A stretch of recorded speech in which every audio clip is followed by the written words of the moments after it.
Hey, what's up, everybody? I want to welcome you to another episode of the Dreamers Pro Daily Recap, where we give you a recap of all of the hot topics that we covered that day. You can catch them in their long format and also catch it fully streaming for free on Apple Podcasts.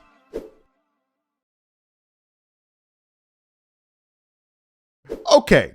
You guys know the situation with LeBron and all of that, with Stephen A. Smith and all of that. Everybody's reacting to Stephen A. Smith's comments on Gil's Arena yesterday, which I saw, right? Fantastic conversation that those guys had there. Now, I've been a fan of Patrick Bet-David since going back to his business videos. The video, I think, is 24 Hours or The Life of an Entrepreneur. That video went viral. The video when he went to Harvard to do the program there. So I've been following Patrick Bet-David for his business videos for a long time. Then Patrick Bet-David began to kind of evolve his content. Certain things I agree with him, certain things I disagree with him. That's just it. And look, I don't think you need to agree with whoever you follow 100% of the time on every single thing that they say. Like, that's just a follower. I think you have the right as a human being to discern issues and disagree with people. Why? Because no two people are the same. So how can you, if no two people are the same, how do you agree with every single thing every person does? Now, I don't think Patrick Bet-David is a bad person at all. I agree with some of the stuff that he said. I disagree with some of the other things that he said, but it doesn't make him a bad person. And I think it's perfectly natural to, weigh issues. That's why even on the show, I don't think those guys hate each other, Vinny and the other guys, Adam and the other guys that they have on the show, but they have disagreements. Does it mean that he hate each other? No, but you're allowed to have disagreements. But anyway, so all of this situation is going on. And I brought up Patrick Bet-David in the past because Patrick Bet-David has something that's quite unique that a lot of us are looking for, which is called FU money. FU money essentially is enough money to you having enough money to say what you want to think, say what you believe, truly in your heart, with 100% candor, and not worry about people holding it against you or trying to affect you monetarily. No, you have no power over my funds, so I'm going to say whatever the hell I want to say. Patrick Bet-David quite comfortably has FU dollars. Fantastic. So I come across this clip here from Valuetainment, and they talk sports because he's into basketball. He's interviewed Magic Johnson, Kobe Bryant, Shaquille O'Neal. I can't remember some other NBA players, but I know he's interviewed them. And the title had the following headline: Greatest Flopper of All Time, LeBron James grills Stephen A. Smith over Bronny criticism. So I immediately click on it because I'm like, this is 100% in my wheelhouse. And I got to hear, I must hear what Patrick Bet-David had to say about this, because I know he ain't going to be up there twerking it up. So what we want to do now is we want to play exactly what Patrick had to say. Towards the end, Vinny was up there trying, not Vinny, Adam was up there trying to twerk it up towards the end, and Patrick Bet-David was like, what's your point? And then he just absolutely unleashed on LeBron James. Y'all take a listen to what Patrick Bet-David had to say here, and we're going to react to his comments. Take a listen to what he had to say here. By the way, he's played 44 minutes in the NBA, has scored 4 points, is 1 for 16, 0 for 7 from 3. So what does that mean? Stephen A. is right. Why aren't you sticking back? He's averaging 0.4 points a game, and he's 1 for 16. Stephen A. Smith is an MJ guy. He always defends MJ. He always says that MJ is the greatest player ever. He's the GOAT. What's your point? And he trashes LeBron, meaning there's history there. Yeah, okay. They're so let me give my friends. final thoughts, and I'm gonna go past this and just kind of simplify it. By the way, I think there was another take that Stephen A. did to say that it came up and it's really about LeBron. It's not about his son. It's really about you. It's not about your son. It's about you. And I agree with him. This is about LeBron. It's not about his son. LeBron wants a certain kind of immunity that, maybe other players haven't had. And, guys are getting called out for coming in and how they're playing. He was able to get certain favors to get his son to play. Now, I'm very comfortable with what Stephen A. has said to him, calling him out, double down on it. LeBron James will go down as the greatest flopper of all time. He will go down as, there's so many different arguments being made right now with this guy here. To me, he destroyed the league. He destroyed viewership. He lost half the clients, half the fans that were watching him. Last 2 All-Stars, the one he played in was the least viewed All-Star, God knows, since pre-MJ getting into the NBA, the least viewed All-Star. It's dropped over 50% since he entered the league in 2003. This is a guy that is the most drama queen, a superstar in the history of any sports we've ever had. And now he wants to pass that along with Stephen A. Good for Stephen A. for doubling down. I'm actually very comfortable with it. Okay, can somebody go check to see what that is? So you heard what he had to say. If I had Patrick Bet-David's number, I would have called him up and be like, yo, way to keep it a buck, son. Way to keep it a buck. So let me give y'all my thoughts on this, okay? Patrick Bet-David just said what a lot of NBA fans feel. I know this. They come to our videos every single day. They come to our channel every single day. And I want to just draw this distinction here quickly. Because given the fact that I'm perspicacious to all of this, I already know where people are going to take this. Oh, Patrick is saying this because LeBron James is a Democrat. And because he's Democratic, he feels the way that he feels this way about LeBron. Look, I'm not buying any of that. I'm not buying any of that. I think it's a cop-out. I think it's a way to run under the bed and hide and throw the covers on the mattress on top of yourself and start hollering and screaming under the sheets that the boogeyman is coming for you. No. The fundamental reason I'm saying this is because there are Democrats and Republicans that feel this way. This is sports. So I'm 100% sure, matter of fact, 200% sure that there are a lot of people that have Democratic views that don't support LeBron James. I am safe making that bet. So we don't get to distill it down to, oh, he's a Republican, so therefore he doesn't. Now, does that mean that his conservative proclivities don't play a role in some of his viewpoints about LeBron? Of course, there's a possibility, but I don't think that's what's going on here. I fundamentally don't. At various points in my life, I've leaned Democratic. At various points, I've been a little bit more conservative as I got a little bit older. But that still didn't change my view on LeBron. It has nothing to do with politics. Maybe for some people, but I don't think that's the issue here. I fundamentally believe that what he just said he believes. He ruined the league. He lost him a lot of sponsors, ruined the fabric of the game. A lot of people have been saying this. Now, here's what's interesting, and I want to double back to a point that I've been making on this channel for the past few months now, and this is something I truly do not understand. This is the point that I'm making. How much money does an NBA player need to make or have for you to keep it a buck? What am I referring to? A lot of NBA guys, even though they're within the fraternity of playing in the NBA, a lot of them will hear what Patrick Bet-David just said and agree with him. But the reason they won't say anything is because they're running for the hills because they're afraid. Why? Because they're afraid somehow it's going to affect them monetarily. And the question then becomes, how much money do you need to have before you keep it a buck? How much money? How much money before you stop being afraid to keep it 1,000? Shout out to my dude, Rashard McCann. Rashard McCann ain't no Supermax dude or nothing like that. I'm not counting his pockets, nothing like that. But Rashard McCann be keeping it a buck way more, way more than a lot of them other cats that got bigger bags and are afraid to speak. He keeps it a 1,000 all the time. He's not afraid to say what he believes, even if it's going against the grain. You will seldom find an NBA player speaking the way Patrick Bet-David does. And a lot of them got money. This ain't even a question about money. Because a lot of them do. It's just that they afraid. You see people in media making, like Stephen A. Smith making $100 million.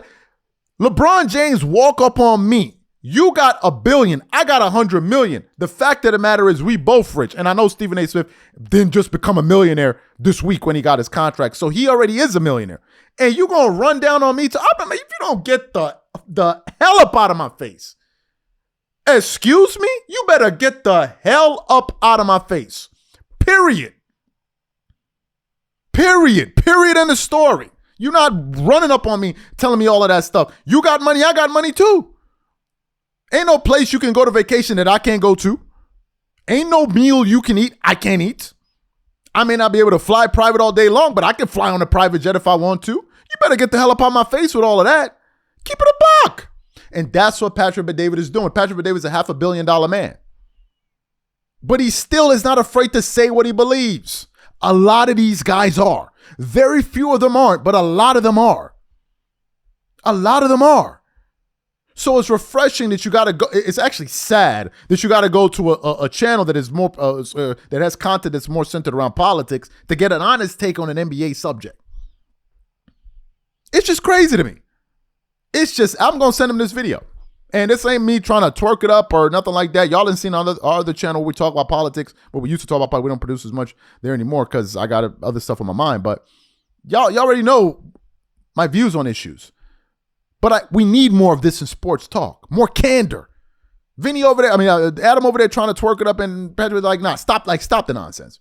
This is what it is. And what he said, a lot of people believe, regardless of their politics.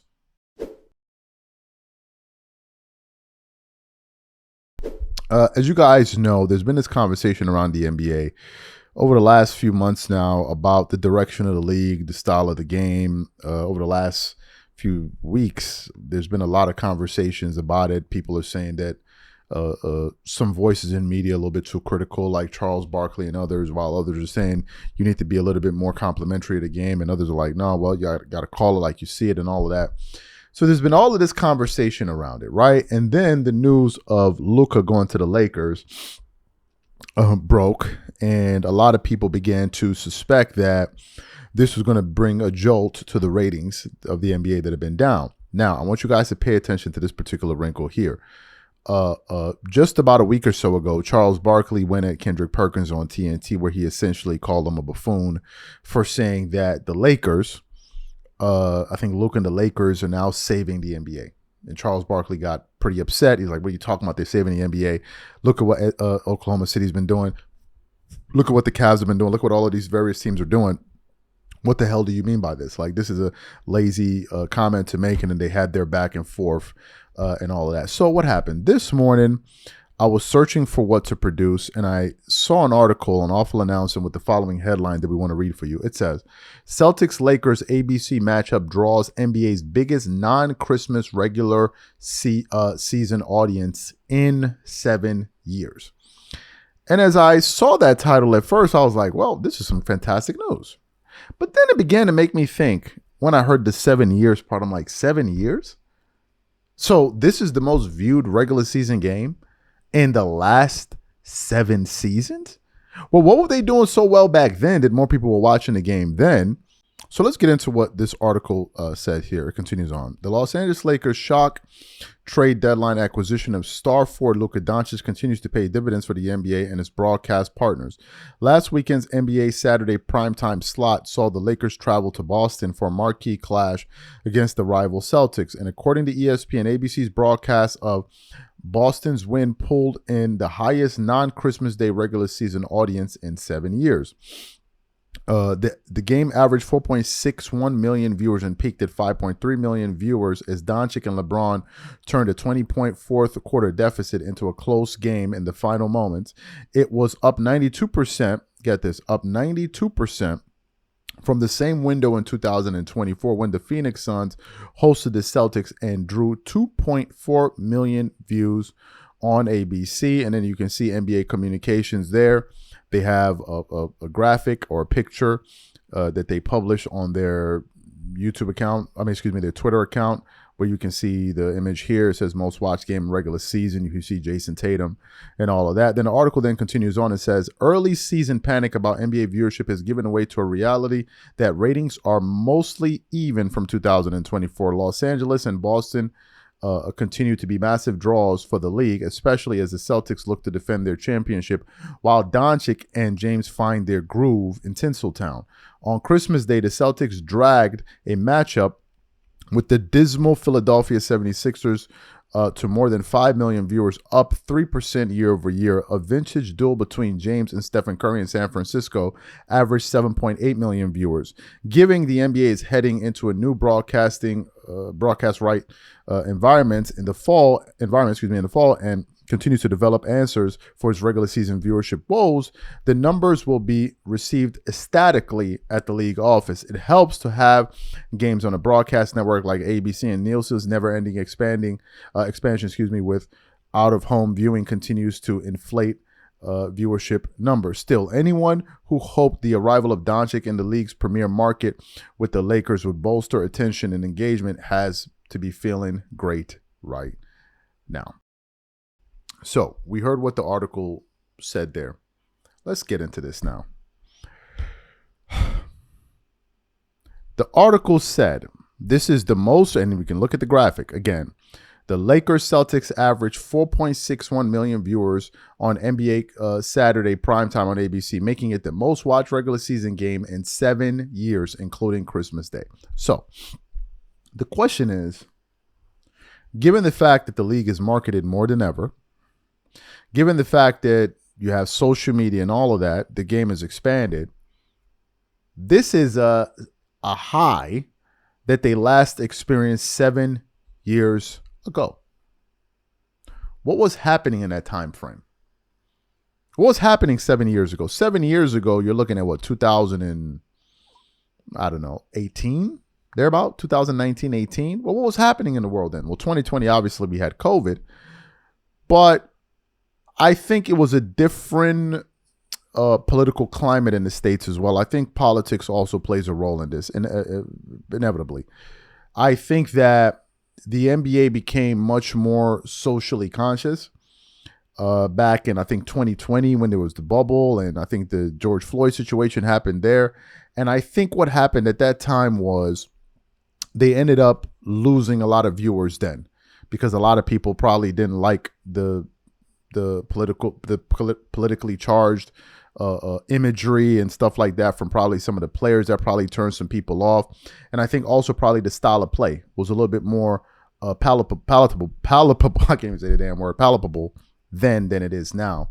But for this to be saying this is a 7-year high, I mean, this is the most viewed game in the last 7 years. Yeah, I mean, it's great. It makes you feel good, but you also got to look back and say, what were we doing right then that we're not doing now? Because what that says is they haven't had a game with this amount of viewership in the last 7 years compared to what they had 7 years prior.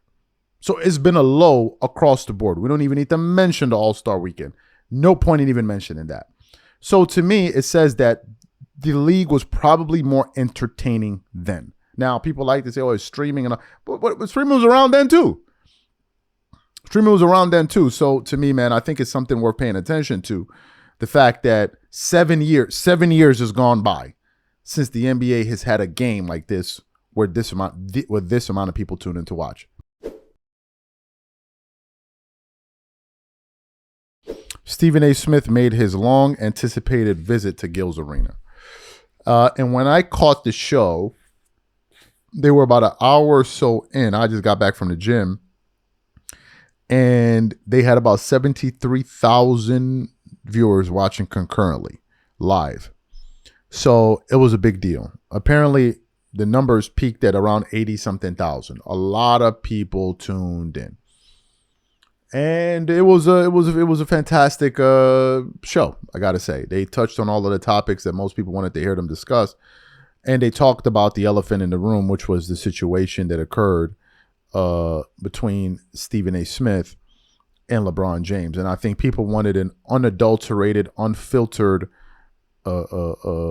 reaction from Stephen A. Smith about what took place between himself and LeBron at that Lakers game. And I got to say, he didn't disappoint. Right. He didn't disappoint, and he had an opportunity to expand on his ideas and some of the issues that he had with LeBron James. So what we want to do is want to play some of what Stephen A. Smith had to say on the Gil's Arena, and I want you guys to listen to that, and I'm going to continue on with the show. Take a listen to what he had to say to those guys there. So my point is, rather than come up to me at courtside, all you had to do was say, yo, I need you to stay. Don't leave this game. I need you to see you after the game. That's all he had to say to me. Mm-hmm. Then as we speak, he says that, let's take an example, he said what you just said. Yeah. I stand down. My bad. And not only that, I'm gonna make sure I go on the air. I ain't look at it that way. That's on me. You didn't do that shit. You said, you son. No, I wasn't. I was talking about you. I was talking about you. Wasn't about your son. I know he's number 55. I know he got work to do. Woo. I believe that he got potential. Yeah. I believe that he got the potential to go pro. I truly believe that. It's going to be tough, but I think he could pull it off. And by the way, I'm rooting for him. I ain't rooting against nobody. But I was talking about your ass. You did this. You the one that had us as reporters, as a league, as an NBA franchise. All of us got to sit back and be quiet and capitulate to your Come on now. You did that. So you heard what Stephen A. Smith had to say. So this morning, I woke up and I came across a video from was it Fox Radio, and it was a clip of Rob Parker essentially reacting to what Stephen A. Smith had to say about LeBron's antics in that Lakers game, specifically what he had to say on Gil's Arena. And if you guys know anything about Rob Parker, especially as of late, he doesn't pull any punches when it comes to these LeBron issues, and he pretty much let LeBron know exactly what he thought. So what we want to do now is we want to play some of the sound of what Rob Parker had to say, and I'm going to come back and continue on the show. Take a listen to Rob here. I thought it was lame on LeBron's part. I really did, to do that. You know, I saw something that Ryan Clark said, and I thought to myself, that's spot on.